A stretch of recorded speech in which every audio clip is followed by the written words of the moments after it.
Thank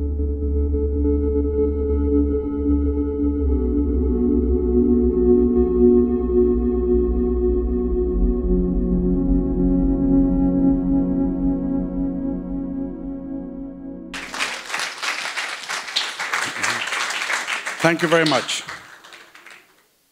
Thank you. Thank you very much. I have, I guess, 50 minutes, and what I'm going to try to do is crunch 5 years of research into 50 minutes, including my experiences, which were nonstop for a 2-year period. So as you can see, I'm going to be flying through all of this. And if you have any other questions, you could hit me up outside later on. I'm going to be talking about, very briefly, about the F.R.E.E. Experiencer Research Study, which is the world's first comprehensive, multi-language, statistical, academic research study on UFO-related contact experiencers. The name of our organization is the Dr. Edgar Mitchell F.R.E.E. Foundation. We have 2 websites, experiencer.org and consciousnessandcontact.org. And we have cards outside. Just pick up a card. We have chapter 1 from our book, our 820-page book. We have chapter 1, which is 120 pages, available for everyone to download for free. Our email is info.experiencer@experiencer.org. Okay, this is just to show you that I'm overeducated. I went to Berkeley for a PhD, Cornell for a master's, and I'm an attorney. My first experience and my wife's experience started in March of 2012. Before then, I would have thought everyone here was crazy. This is my wife, my daughter, and our dog. Our dog, Nena, was 16 years old when she all of a sudden became totally paralyzed. We called our vet. He said she probably had a cerebral hemorrhage. I'll bring her in tomorrow to the office so we can euthanize her. My wife, who's a hardcore Catholic from Mexico, began praying all night. And me, the total atheist material rationalist, said, a lot of good that's going to do you. In the morning, we checked the dog out. The dog was still paralyzed. I went back to sleep. When my wife went down the stairs, she saw this object in the middle of the living room. Being a good Mexican, she thought it was the Virgin Mary. She knelt down and started praying, okay? After a minute or so, she started yelling for me, Ray, Ray, Ray. I totally ignored her. I said, Sunday, 6 o'clock in the morning, leave me alone. She went upstairs and dragged me out of bed. When I got downstairs, she was a couple of flights of stairs ahead of me, walking down. All of a sudden, she disappears right in front of me. Then, mind influence took over. You like that word now, Joe? Mind influence took over, and I didn't care that my wife disappeared. I saw this object in our living room. I looked at it and I stared at it, and then, excuse the French, I said, 4-letter word, screw this shit here, this is the junk that she got me up for this crap, And I said, I turned around, walked up the stairs, and it put me to sleep, knocked me out for 45 minutes later.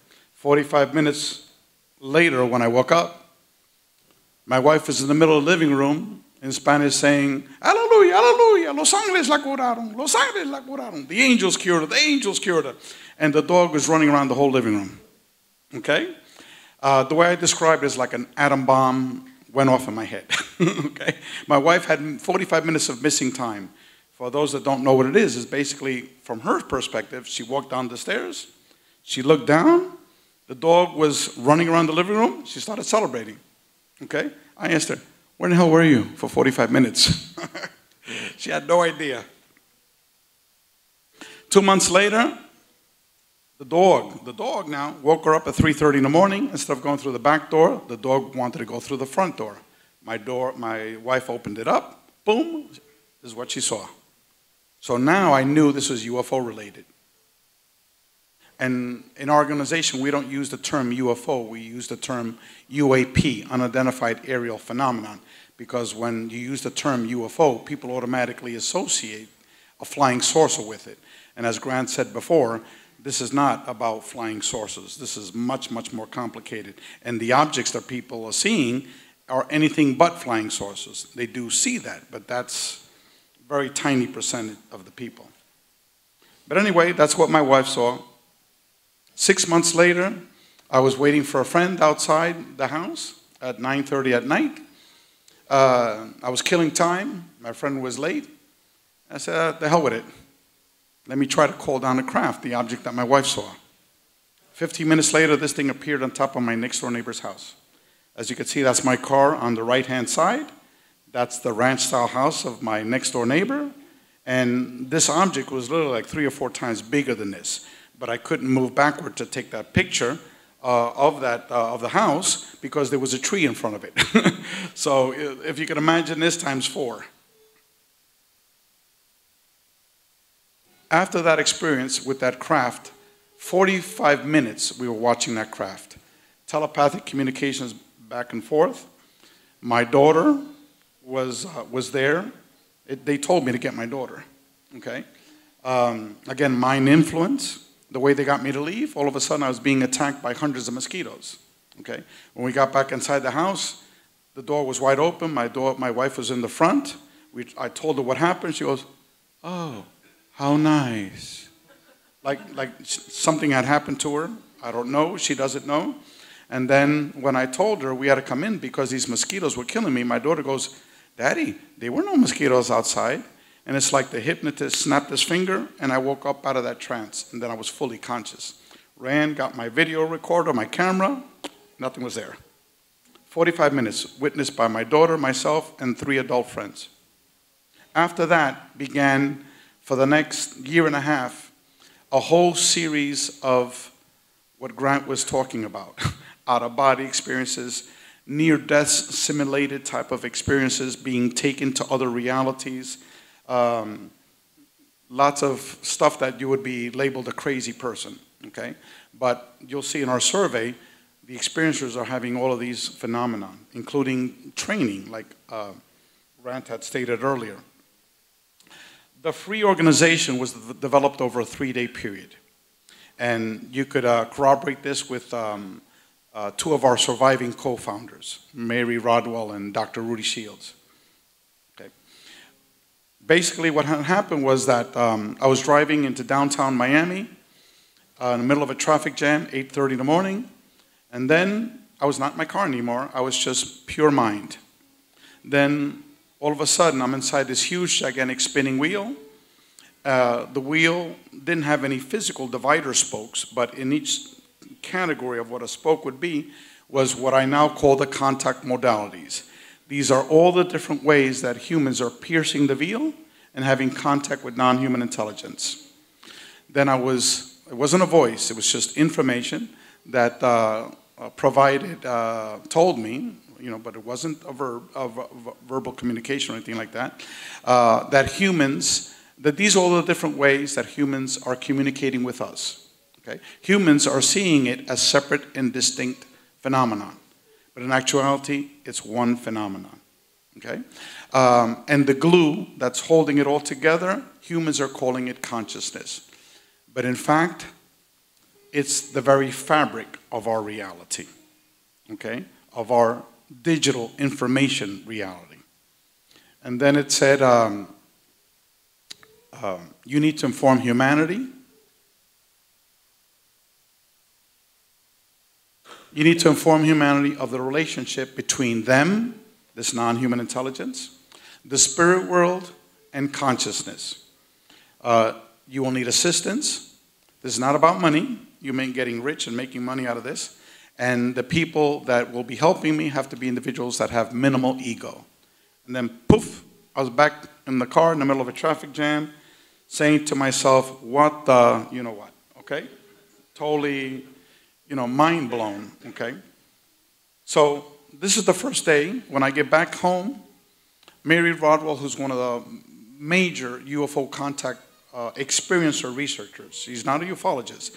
She researches and gives therapy and support to individuals that have had these experiences.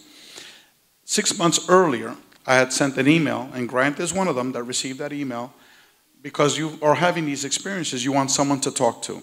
To my wife, it's all angels, angels, angels. Okay, I couldn't talk to her. Okay, you're an atheist. You wouldn't understand. You know, that's what she would tell me.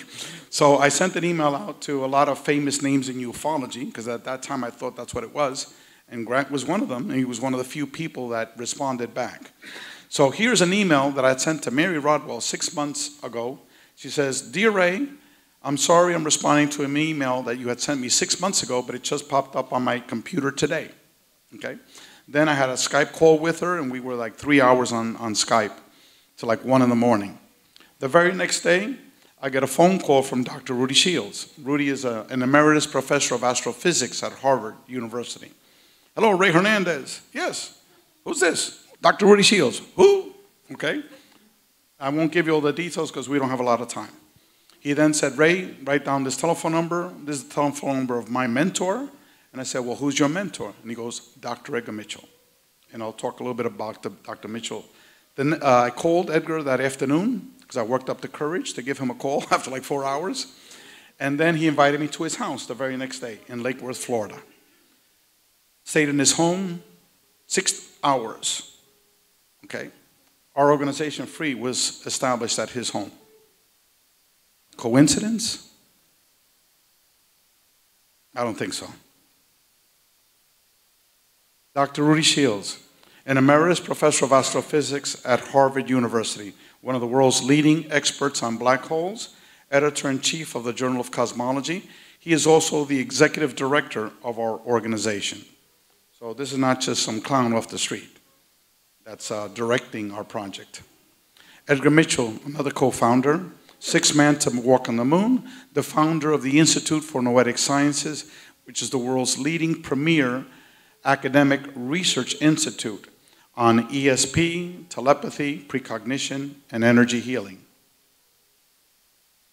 Mary Rodwell, Australian researcher, one of the world's leading researchers on the UFO contact experiencer phenomenon. She's assisted and supported, not for research, but to support people. She's a licensed therapist, more than 3,000 cases in her 30 years of this work. Again, when I mention the word UFOs, what I really mean is unidentified aerial phenomenon. When I mention the word ETs, we don't like to use that term, but I do it for presentations. Our preferred term is non-human intelligence, because we don't know whether they're physical, they're non-physical, intradimensional, interdimensional, whatever. We don't know what this is. We are a 501c3 research organization. We're not a ufology organization. We have zero interest in what Grant talked about earlier, about rocks falling from a UFO, about taking pictures, about videos. In 70 years, mainstream ufology has given us zero. We know nothing about this phenomenon if you follow mainstream ufology. We believe that the key to understanding this phenomenon, as Grant had said earlier, is the experiencer.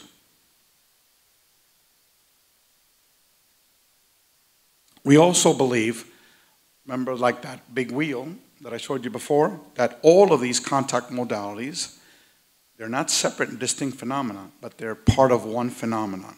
And as was given to me, the glue that's holding it all together is consciousness, which is the very fabric of our reality and how we as human beings interact with this reality. It's much more complicated than that, but that's like a basic gist. What I'm going to talk about very quickly now is the world's first comprehensive academic multi-language research study of this phenomenon. We spent 9 months developing the research methodology and 4 years administering the survey.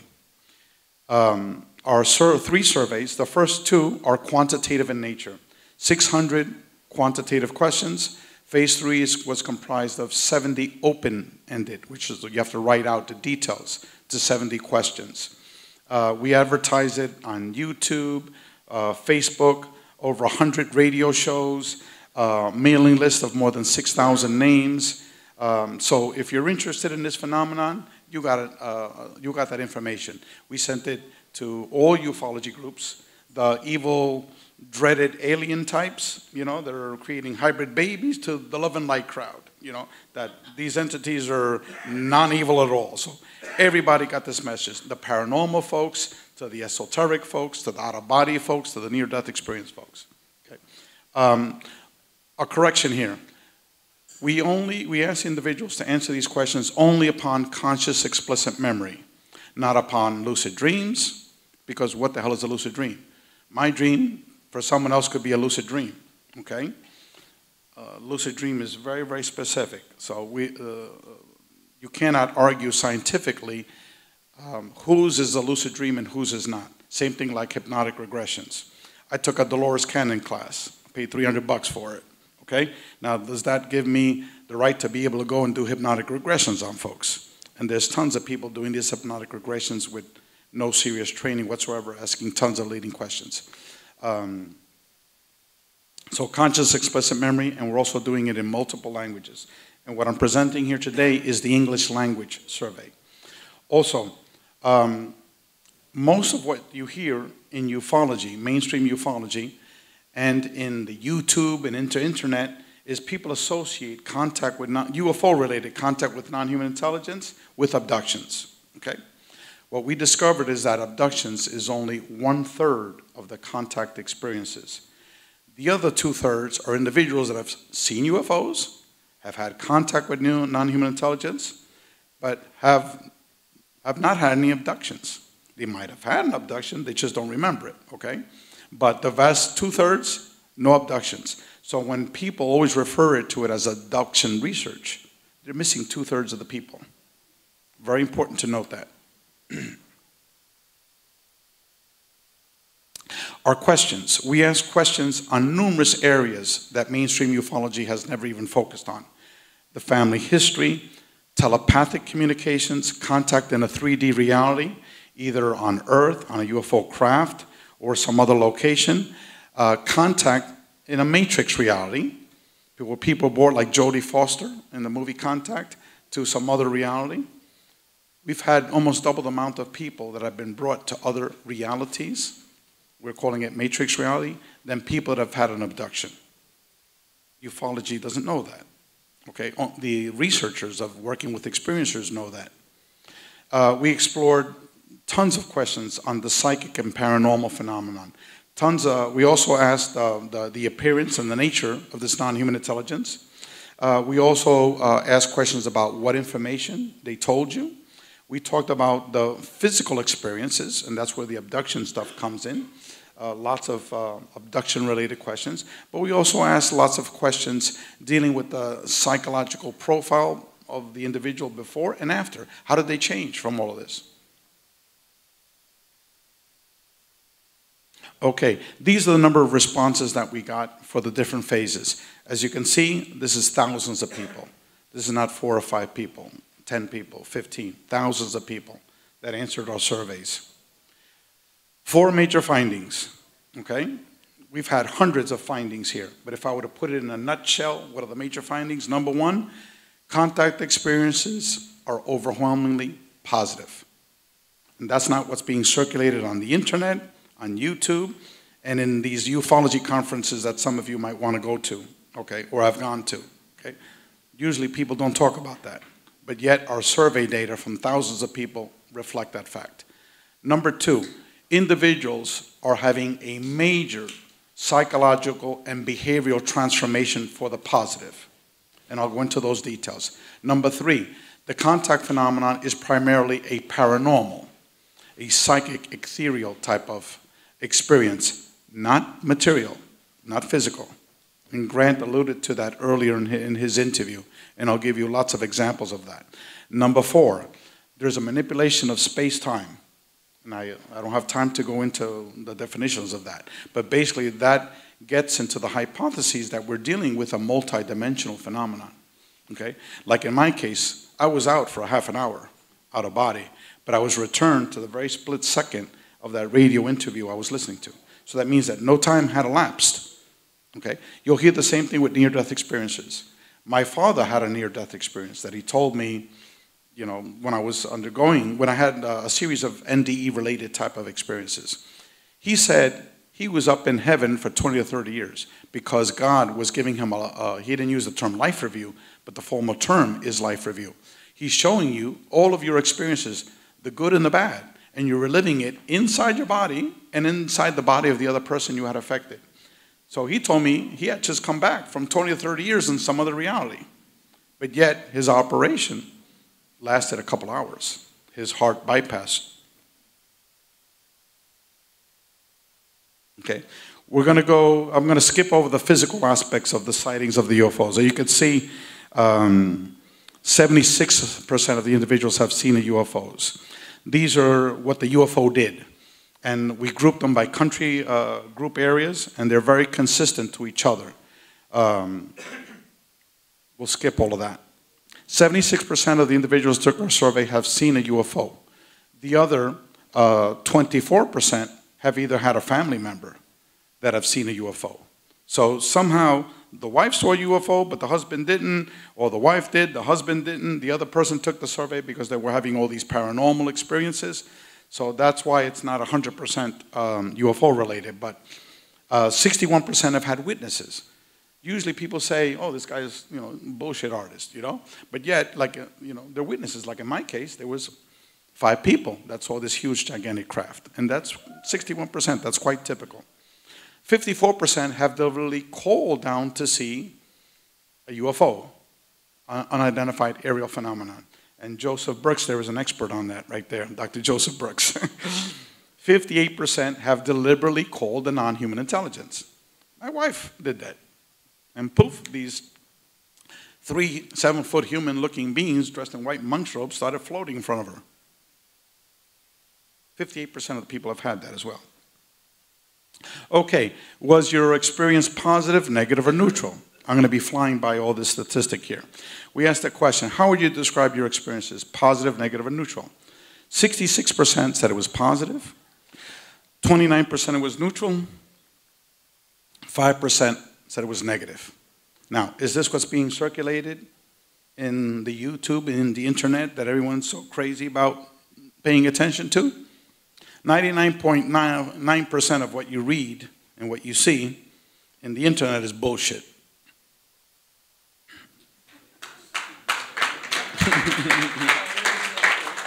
Okay.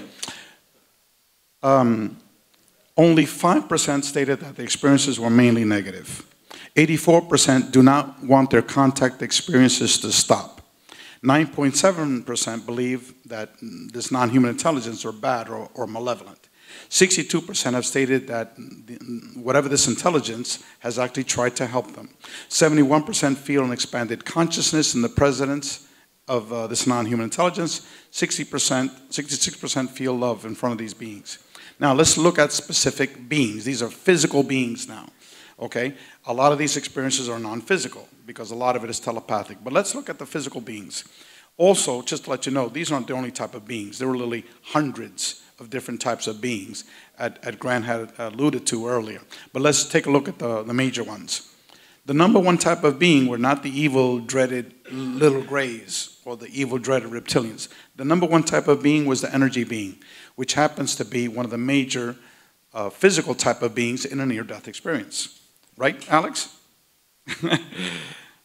55% of the individuals saw energy beings, okay? Out of those, only 7% viewed them as negative. 52% saw human-looking beings. Out of those, 5% said their experience was negative. The evil, dreaded small grays, okay? 51% of the people had experiences with small grays. Out of those, only 11% said their experiences were negative, okay? Again, another contradiction with mainstream ufology. If you go to these UFO conferences, they would have you think that all these small grays are carving your body up and taking reproductive organs, things of that sort. But in fact, that's a small sliver of the story. In actuality, it's much more complex. The spirit and ghosts, a type of beings, 47%, 7% had negative experiences. Now, with the NDE phenomenon, 3 of those types of beings are seen in NDEs, okay? We're talking about an energy being, human-looking beings, and the spirit and ghost types, okay? Now, there's some overlap because it's difficult for you to categorize these things, but this is just to give you an impression, an idea. Okay? Now, I'm going to skip over to the evil, dreaded reptilians, the ones that rape your wife and eat your children. Okay? Right, now, let's look at the evil, dreaded reptilians. Out of those, 23% of the individuals say that their experiences were mainly negative. If you would watch a David Icke video, you would think that's 110%. Okay? So David Icke is full of shit. Okay? When we looked at phase 3, where the people actually had to write down the details of their experiences, the vast majority of those 23% was the physicality of these beings. All of a sudden, right here, there's an 8-foot-tall reptilian, 500 pounds, bulging muscles that makes a football player look like a wimp, okay? All of a sudden, he's got a crocodile head and a long tail, and he's just staring you right in your face. You're going to be pissing in your pants, okay? So they didn't rape your wife or eat your kids, but the vast majority of these people were just scared shit from seeing that being, okay? That's what these people told us. In terms of how many people had actually physically seen a reptilian, 368. So we're not talking about 5 or 6 or 7 or 8, 368 people, okay? That's reality. The internet is bullshit. If you could stop your ET contact experiences, would you? Only 16% said yes. Question for you. If this was so bad, so evil, so negative, why did, what's the number there? What's the mathematics there? 84%. Why did 84% keep it coming, baby? Keep it coming. So, okay, is that what's on the internet? No. Do you believe they're bad, malevolent, evil? Only 9%. And those probably are these Christian fundamentalists. No offense to any of those, but you know, there's a certain sector in this field that come from that field that's saying that they're devils, okay? And they're all over the website. Okay, transformational. That's another major finding, okay? We asked over 16 questions of how did these people change? How were they before? How were they after? Okay? Depending on the question, between 73 to 85% of these individuals underwent a profound psychological behavioral change for the positive. Okay? The overall question, did your ET contact experiences change your life in a negative or positive way, and how much? Okay? 51% said highly positive, changed my life. For the better, for the positive. 22% said it slightly changed my life for the positive. So right there we got 73%. Now, are these people that are just, you know, having psychological breakdowns? Yes, many of them had it in the beginning of their experiences. In the beginning of their experiences, 38% of these individuals saw their experiences as negative. But then, I'm going to go over later on, over time, they had multiple experiences. And with time, their experiences became more positive, and they reflected back on what happened to them in their initial experiences. And they said, well, you know, okay, I was paralyzed on a table. I had a little gray checking me over, doing some stuff on me. But then later on, like Grant said, I was brought on a ship. I was allowed to actually operate the ship. It can't be that bad, right? You know? So that's just an example of how these experiences change with individuals. Okay? That's just the same data, same facts. Okay. We asked approximately 60 questions that the psychological profile changes. Okay. Since I first became interested in my UFO contact experience, okay, I'm just going to go over the strongly increased. As you can see, strongly increased in the first category, my desire to help others. 51% strongly increased. 24% increased somewhat. So right there we get, what, 75% of the individuals, all of a sudden, they have a desire to help others. Before, it's like, screw that guy, you know? I don't care about that person. My compassion for others. My appreciation of the ordinary things of life. My sensitivity to the suffering of others. My concern with spiritual matters. Look at that, 83%. In my case, I was a total atheist, material rationalist.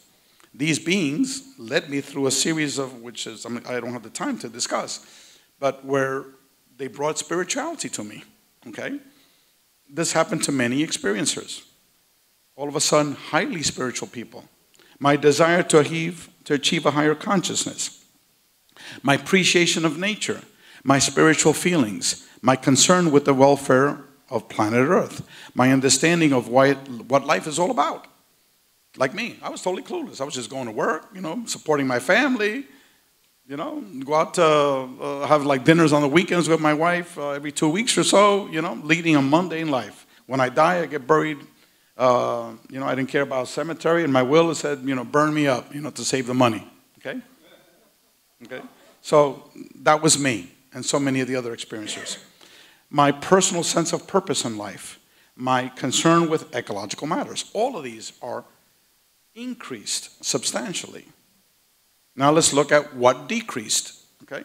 My concern with material things in life, my interest in organized religion, my competitive tendencies, my fear of death, my desire to become a well-known person.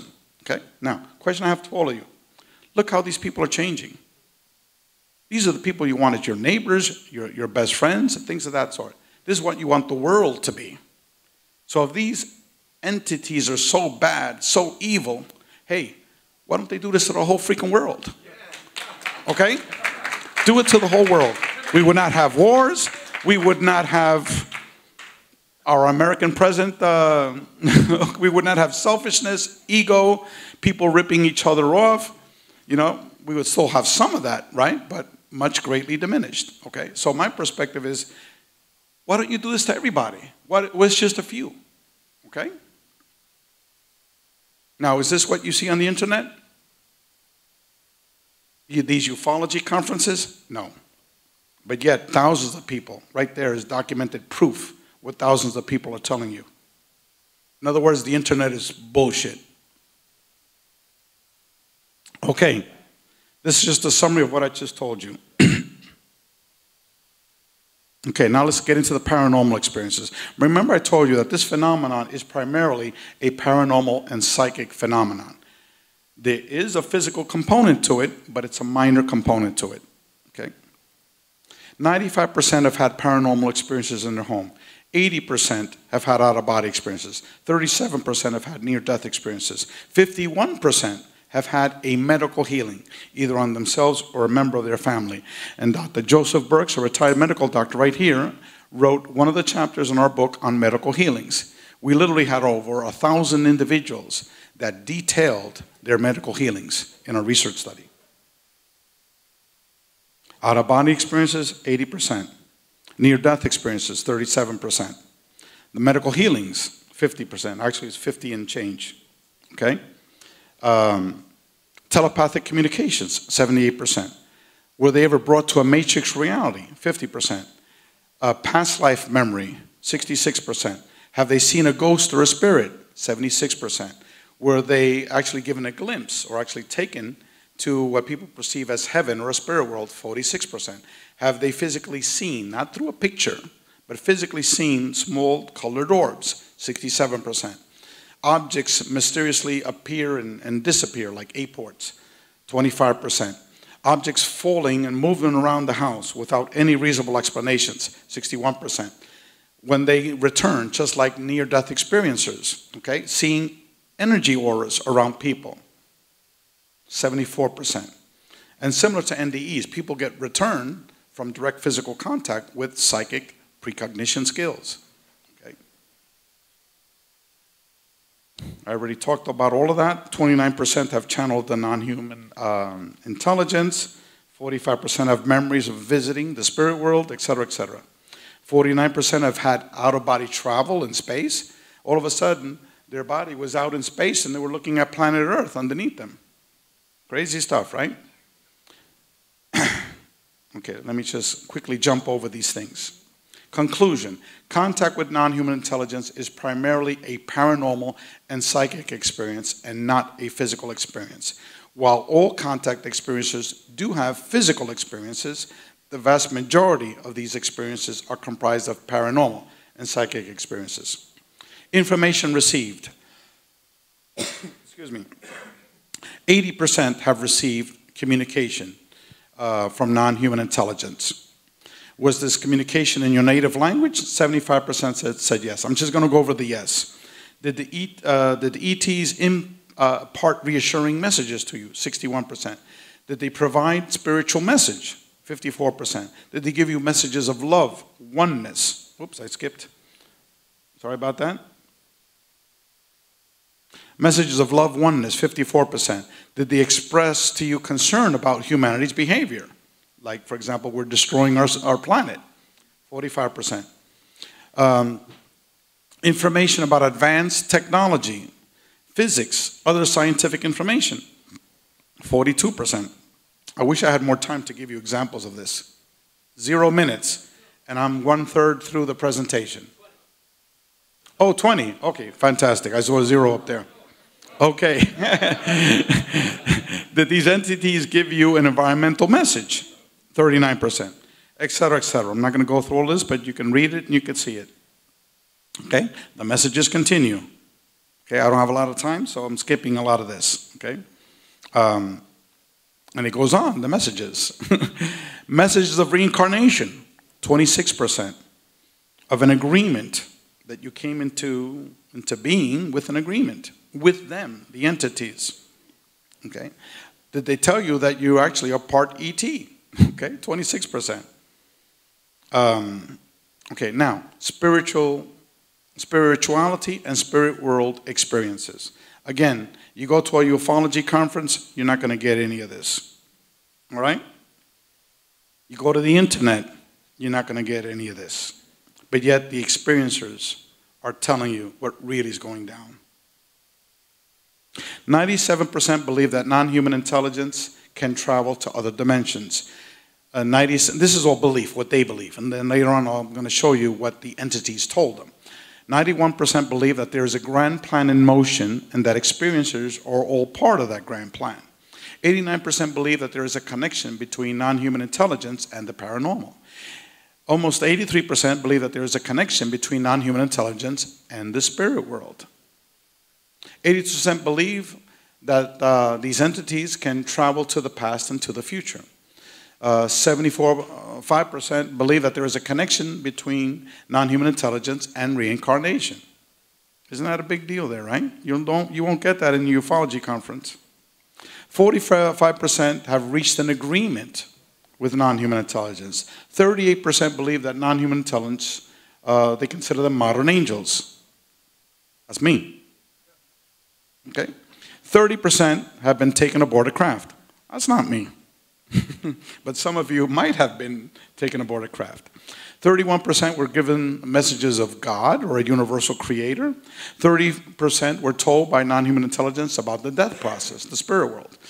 My best friend, who's the world's biggest experiencer in the world that no one knows about, he's a highly skilled professional who's now retired. His wife is a PhD psychologist. Their daughter's a PhD psychologist. This human being dressed in white tunic appears right in front of him. He said, "Ray, I was visited by Zeus." I said, "What do you mean you were visited by Zeus?" "Well, he looked like Zeus. He was like 7 feet tall, very muscular with a long beard." He says, "Alberto, you've been thinking a lot about what it is to die." Because Alberto's in his early 70s, right? You know, natural time to think about that. Not yet, Joseph, okay? So he goes, "I'm going to show you what death is like." And he gave him an NDE, okay? He flew out of his body, so his body underneath. He went through the tunnel, right? Racing through the tunnel. And he says, "Look, Alberto, when you die, you got to go through the light. Don't hang back. You got to go through the light." And I'm just abbreviating the experience, but just to let you know, you know.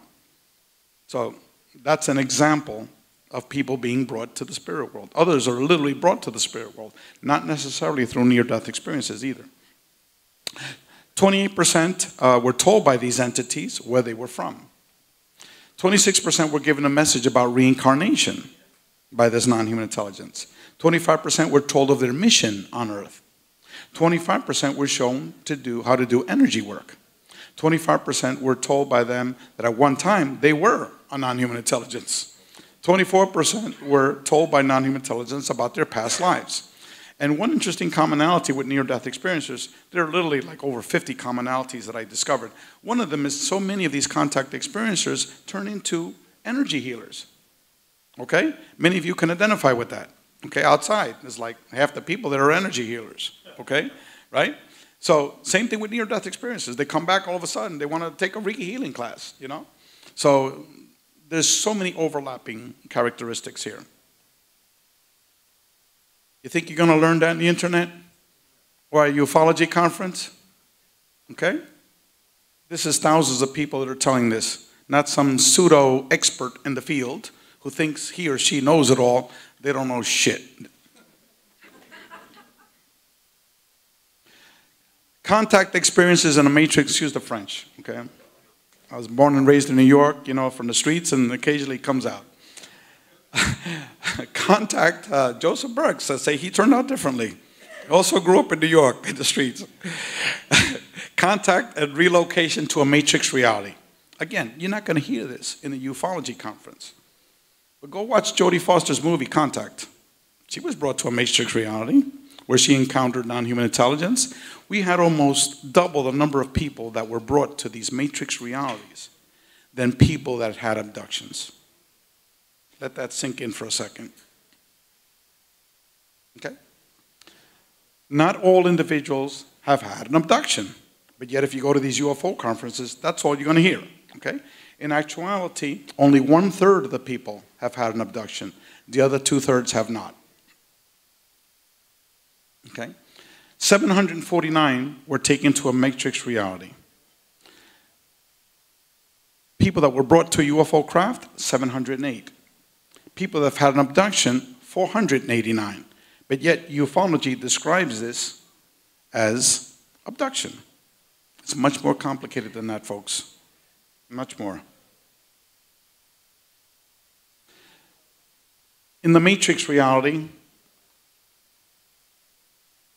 the entities, 45% said it was a human-looking entity that they interacted with.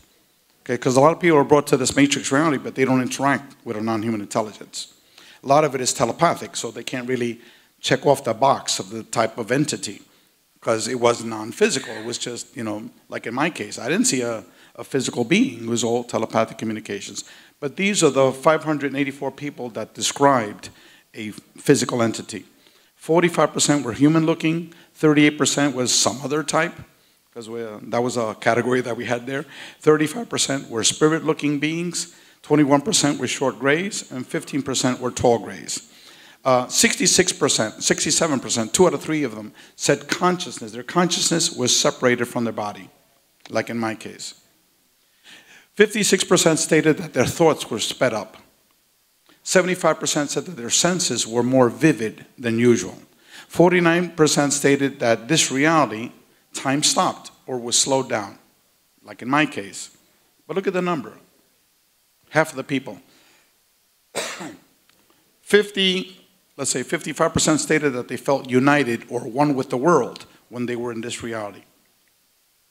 38% stated, like Grant had said earlier, suddenly, all of a sudden, they knew everything. They knew everything. Universal knowledge. Very similar to NDE experiences. Where is Alex? The light I can't see. Is that you there, sir? Is that typical of NDE experiences as well that you've read? You're not paying attention there, brother. 38% stated that they suddenly seemed to understand everything about the universe. But that's a common characteristic, right? Okay. Same thing with NDE experiencers. No one, I don't, except a couple of people might have asked that question in some of their surveys on NDEs, but 83% stated that their experience was very real. Okay, as real as I'm talking to you right here. 83%. So this is not a lucid dream. They were brought to this freaking place. They physically saw these things, they heard these things, they smelled these things. Very, very real. 393 individuals stated that they were brought to a council meeting of a hierarchy of all these different non-human intelligence. You hear that a lot. Well, we got 393 people. 198 said that they were actually brought to this council meeting. Okay, the type of beings, this is just a graph that show that the human-looking being and the ghost and spirit form and the other category of the type of beings. Now, let's go over some of these physical characteristics, physical experience and abductions. Have you had an ET contact but have no conscious recollection of ever being abducted, which is defined as taken against your will to another location? In other words, you've had contact but no abduction. 68%. So ufology is missing 68% of the people that have had UFO contact experiences. And the opposite question, you know, have you had contact but you had an abduction? 34%. We asked two separate questions. That's why you get these two different responses. We asked the question of people that have had abductions to categorize their experiences. Okay, 35% said that they are a conscious contactee. That in the case of being a conscious contactee, you're an egalitarian, equal relationship with this intelligence. 35% said you are not an abductee, but a contactee, where you're being treated with respect and understanding. So right there, who's good in math here? 70%. Okay, so 70% said, look, I'm not an abductee, I'm a contactee. Another 8%, so now we're up to 78%, said it was still a case of an abduction, because they took me against my will, but where they sought my permission, where I was treated humanely, with compassion. 78% we got now. Is this what the bullshit internet is telling you?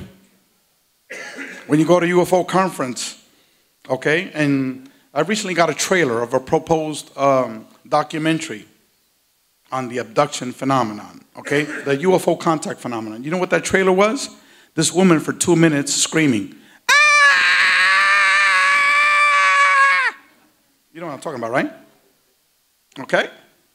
Does that accurately portray what really is going on? No, it's part of the phenomenon of what people have experienced, and I'll go over that in a couple of minutes. It was still a case of abduction, but of milder kind, a slightly more caring kind, 13%. Now, the worst case scenario, it was an abduction of the most negative kind, 8%. So still, it's 8%, that's a lot of people, but it's 8%. Okay? Visually seeing a physical being, 1,800 people.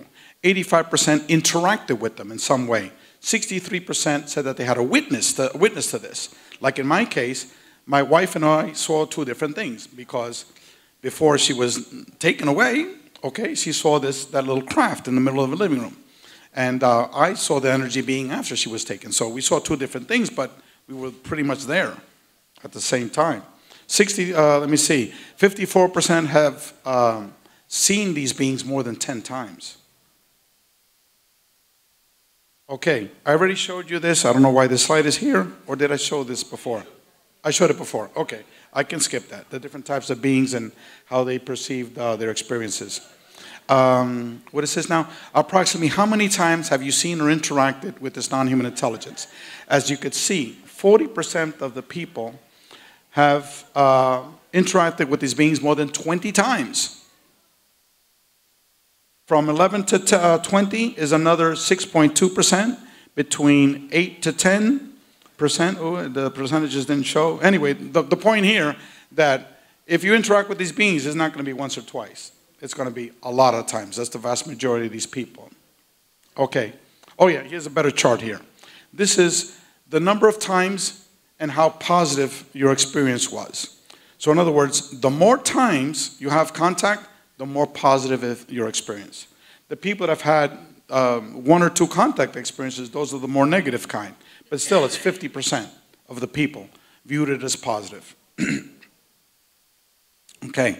The onboard craft experiences, you see that on the internet all the time, but 48% of the people said that they were not small grays. They were humans. Human-looking beings. Okay, got it. 10 minutes. We'll skip over this real quick. Okay?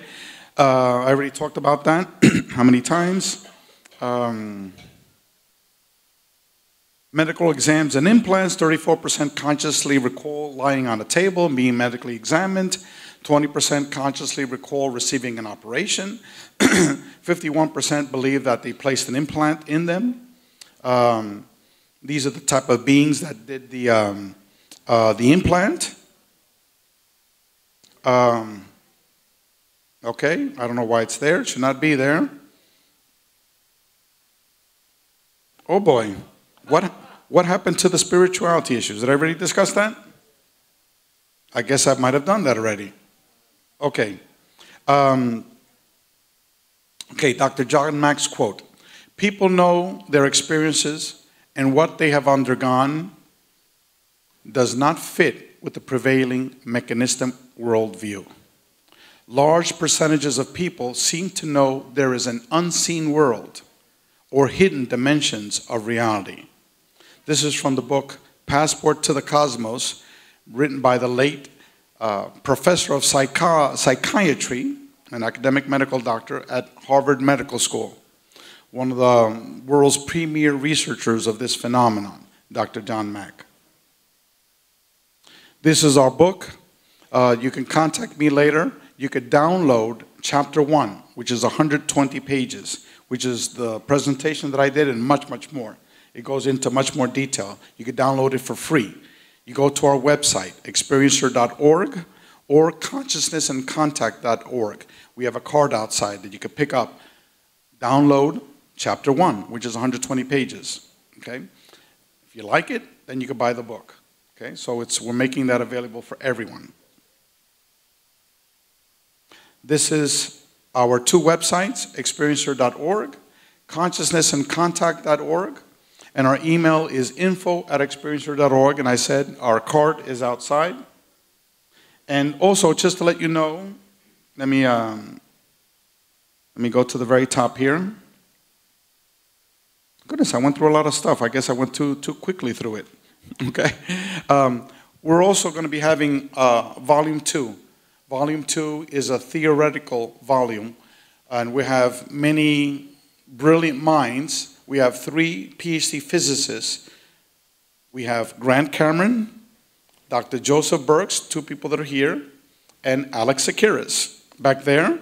He has a wonderful radio show on consciousness where he has all these PhD academics, all these scientists, writers of all of these topics that I discussed today. The 3 of these individuals are going to be writing a chapter in our book, and together with numerous scientists, physicists, neuroscientists, basically addressing this question: what the hell is happening? Okay? So what is your best explanation? No one really knows. Dr. Edgar Mitchell told me, Ray, we know the equivalent of 1 grain of sand, okay, in an entire beach, as to what the hell is going on. And I responded, and that's just 1 beach. So in other words, we don't know jack shit, okay? And all of these so-called experts that you see on YouTube, on the radio, these ufology conferences, they're all full of it. No one knows what the hell's going on, okay? We're at the infant stages of trying to understand this phenomenon. Our research study gives us a better idea. And the clues for it is not following mainstream materialist ufology. It's not by spending $35 analyzing these rocks. Okay? Seeing another video that they're releasing with that those folks in that Tom DeLonge group, whatever. So what? I've seen UFOs. He's seen UFOs. He's seen UFOs. You know? Bet you 1/3 of you here have seen UFOs. So what? We know it's real, okay? No, the key is the experiencer, okay? And to understand that the experiencer and consciousness has to be intertwined, because consciousness is the door that's going to unlock this. How do we as human beings interact with our multidimensional reality? And on top of that, to add even more complexity to it, is that what we're describing as all the contact modalities, out-of-body experiences, near-death experiences, remote viewing, UFO contact, communications with ghosts and spirits, channeling, hallucinogenic journeys. Take a DMT hit, okay? Boom. You're having a being that's sitting right in front of you, interacting with you, okay? That's all part of the same phenomenon, okay? It's a multi-dimensional phenomenon where there's a manipulation of space-time, where we, as humans, are interacting with the multiverse, interacting with non-human intelligence. Thank you very much.